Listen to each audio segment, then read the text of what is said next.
Inalis sa pwesto ni Pangulong Rodrigo Duterte si Presidential Commission for the Urban Poor, Chairman Terry Ridon at mga commissioners na ahensya dahil sa sunod-sunod na biyahe sa ibang bansa gamit ang pondo ng gobyerno. Makibalita tayo kay Rosalie Cos. Mismo si Pangulong Rodrigo Duterte ang nagkumpirma na tinanggal na niya sa pwesto ang chairman ng Presidential Commission for the Urban Poor na si Terry Ridon at mga kasama nitong commissioners dahil sa junkets. Now on Monday, I will fire about one commission mismo. Lahat sila ay wala pakialam kung nakisali lahat o dalawa, tatlo. You have to go out. Because I do not think that it will exist without your knowledge. At bakit hanggang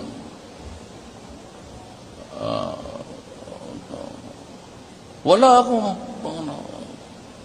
akong patawad-tawad. Dagdag pa ng Pangulo, maraming beses na nagbiyahe si Ridon kahit katatalaga pa lamang sa pwesto, subalit iilang beses pa lamang na nagko-convene ang komisyong kanyang pinamumunuan. Ako naman, no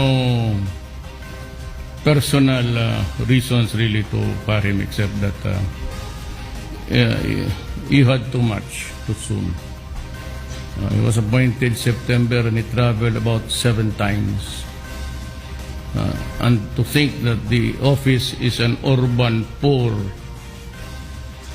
agency, I cannot understand why you have to be there at every powwow in the international scene. Henceforth, I said, everybody must get the permit from my office.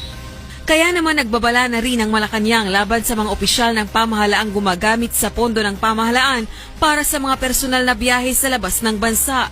I think the President has given topmost priority to running after government officials who are engaged in junketing, no? Or for the government junketeers, that's the correct term. Tinanggal din ng punong ehekutibo ang mga PCUP commissioners. Nilinaw naman ni Presidential Spokesperson Harry Roque na hindi ina-abolish ang PCUP o inaalis ang lahat ng mga kawani nito. Samantala, itinanggi naman ng Malacanang na sinibak ng Pangulo si Ridon dahil sa naging ugnayan nito sa mga makakaliwang grupo.